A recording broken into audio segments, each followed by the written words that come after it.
Selamat pagi, selamat siang, selamat sore, selamat malam. Ketemu lagi dalam video saya. Di sini saya ingin menceritakan bagaimana perubahan saya akhir-akhir ini saat saya mulai fokus terhadap perkembangan diri saya. Memang bukan suatu hal yang luar biasa saat saya berkomitmen untuk mengupload minimal satu video dalam satu minggu ke dalam channel YouTube saya. Tapi saya yakin suatu saat nanti pasti saya akan menuai hasil yang saya harapkan. Saya ingin bercerita tentang kebiasaan saya akhir-akhir ini. Akhir-akhir ini saya karena mungkin banyak waktu luang dan tidak bisa kemana-mana, saya lebih sering mengikuti seminar online berbayar. Banyak pengetahuan baru, dan saya baru mulai menyadari dengan bertambahnya ilmu dari yang saya dapat, ternyata memperluas sudut pandang dan sensitivitas dari cara saya melihat banyak kemungkinan yang datang kepada saya itu berubah drastis.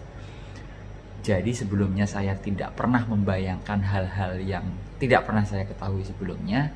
Sekarang dengan pengetahuan-pengetahuan yang saya dapat, meskipun saya sadari bahwa cara tangkap atau daya serap ilmu saya itu juga tidak terlalu bagus, tapi saya mendapatkan banyak hasil yang menurut saya cukup tidak terlalu mengecewakan dari seminar-seminar yang saya ikuti. Maka dari itu saya menyarankan kepada teman-teman, bahkan saya berani merekomendasikan kepada teman-teman untuk memulai mengikuti kebiasaan saya untuk mulai berinvestasi dari hal kecil, yaitu menginvestasikan mungkin pendapatan teman-teman tidak terlalu banyak, mungkin 1 atau 2% dari penghasilan tetap teman-teman per bulannya, itu untuk investasi pengembangan diri. Maksudnya 1 atau 2% itu seberapa? Oke, kita jawab simpel saja. Kalau kita beralasan atau berasumsi bahwa uang saya kan penghasilannya hanya segini, sebulan saya hanya mempunyai penghasilan senilai sekian. Kalau misalnya diambil 1 atau 2%, mungkin nilainya cuma, let's say misalnya cuma 20.000, cuma 30.000, tidak masalah. Kalau misalnya teman-teman memang belum punya ide mau belajar apa, atau mau mengembangkan kompetensi atau kemampuan di bagian mana, ya nggak apa-apa, teman-teman simpan saja secara disiplin anggaran tersebut. Misalnya nanti 2, 3, 4, atau 5 bulan setelahnya teman-teman baru mendapatkan ide baru, maka baru salurkan. Sebenarnya kalau kita mau sedikit lebih repot, teman-teman sebenarnya bisa mencari di sumber-sumber yang relevan, tapi dengan biaya yang minimal, bahkan banyak yang gratis kalau teman-teman mau survei atau mau mencari atau menganalisa atau riset kecil-kecilan di YouTube atau misalnya di aplikasi lain, medsos lain, misalnya di Telegram atau di bahkan WhatsApp group atau undangan atau bahkan TikTok atau misalnya media sosial lainnya pun banyak sekali sarana untuk mengembangkan diri yang bahkan gratis pun banyak. Atau mungkin jika teman-teman bisa menemukan, meskipun sedikit, teman-teman bisa menemukan metode pembelajaran pengembangan diri yang bahkan menghasilkan uang secara langsung. Saya tidak menjelaskan satu persatu, silahkan teman-teman riset sendiri.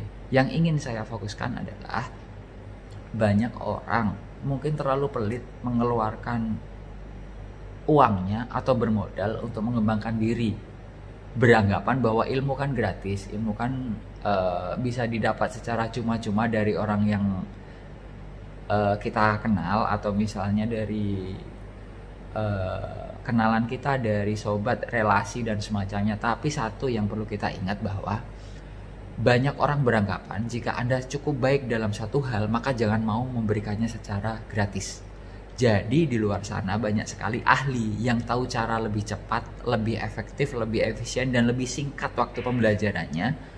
Metode pembelajarannya itu lebih rinci dan lebih terarah, yang menganggap bahwa ilmunya itu tidak dibagikan secara gratis. Let's say, jika memang orang ahli ini sangat menguasai ilmunya, mungkin kita juga berpikiran dia untuk memaintain ilmunya itu tetap relevan dengan perkembangan zaman, dia juga memerlukan biaya untuk riset atau biaya untuk menggali ilmu di tempat lain. Jadi dengan kita secara ikhlas dan sadar diri investasi, membayar misalnya biaya seminar, biaya kuliah, biaya apapun itu, atau membeli buku, atau misalnya let's say sesimpel bahwa misalnya di YouTube ada ilmu gratis, kita juga tetap harus bayar kuota dong gitu loh. Kita bayangkan kuotanya sama kita beli, tapi menghabiskan kuota untuk ikut medsos gosip misalnya, pasti manfaatnya jauh lebih kecil jika dibandingkan dengan manfaat jika kita menggunakan media sosial atau kuota internet yang sudah kita beli itu untuk mengakses platform-platform atau saluran-saluran yang bisa digunakan untuk mengembangkan diri. Mungkin tidak terlalu fokus. Yang ingin saya sampaikan adalah teman-teman, saya mohon dengan sangat, seperti kita tahu bahwa mengembangkan diri adalah suatu kunci kita untuk bisa beradaptasi pada masa-masa sulit seperti sekarang. Seyogyanya seperti yang kita tahu juga akan sangat bijaksana jika kita mulai menganggarkan sebagian kecil dari biaya yang harus kita keluarkan itu pada anggaran khusus yang bisa kita sisihkan dari penghasilan kita tiap bulannya. Nggak perlu banyak dan nggak perlu memberatkan juga. Yang penting adalah disiplin dan konsisten. Kecil, sedikit, porsi yang tidak memberatkan mungkin bisa membuka cakrawala berpikir yang lebih luas. Karena kita tidak tahu, jangan-jangan keterampilan baru, kompetensi baru, atau ilmu yang baru ini membuka peluang kita untuk mengembangkan diri, untuk mempunyai kemampuan melesat jauh dari apa yang kita bayangkan sebelumnya. Terima kasih, selamat malam, selamat sore, selamat siang, selamat pagi.